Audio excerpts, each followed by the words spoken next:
হাঁটতে, হাঁটতে এই পুচকোটাকে দেখে না আমার এনার্জি লেভেল অনেকটাই হাই হয়ে গেছিল। প্রায় ১০ কিলোমিটারের মতো শেষ করেছিলাম। এখনো ৩০ কিলোমিটার বাকি রাস্তা। যখনই হাঁপিয়ে উঠছিলাম তখনই এরকম দোকানে বসে একটু চা আর বিস্কিট টুকটাক খাবার-দাবারও খাচ্ছিলাম। রাস্তাতে যেতে, যেতেই তো পড়বে ডাকাত কালী মায়ের মন্দির। বাপরে! মায়ের মূর্তিটা দেখে মানে জাস্ট গায়ে কাঁটা দিয়ে উঠবে।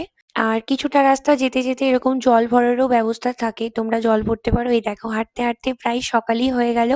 সমস্যাটা তো এবার শুরু হয়েছিল। এবার তোমাদের বলি আমরা যে ভুলটা করেছিলাম। আমরা হাওড়া স্টেশন ঢুকতে, ঢুকতে প্রায় ১০টা বাজিয়ে ফেলেছিলাম।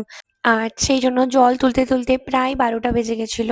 সেটা না করে আমরা যদি একটু তাড়াতাড়ি ট্রেন ধরতাম মানে বিকেল, বিকেল তাহলে সন্ধ্যে নাগাদ যদি আমরা জল ভরে নিতাম, তাহলে পুরো টাইমটা পেতাম যখন রোদ থাকতো না। যেই ৭টা ৭:৩০ বেজে গেছে সকালে তখন অনেকটাই রাস্তা বাকি। এমনভাবে রোদ উঠল যে জাস্ট আর হাঁটা কোনোভাবেই পসিবল হচ্ছিল না।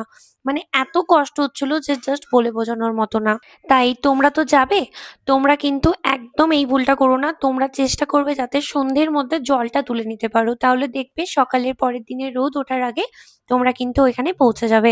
ব্যাস এবারে গিয়ে পুজো দিলাম। ওখানে তো কোনো রেকর্ডিং করা যায় না, তাই আর কোনো ভিডিও করিনি। আমার তো রাস্তাটা সফল হলো। তোমরা কবে যাচ্ছ অবশ্যই জানিও।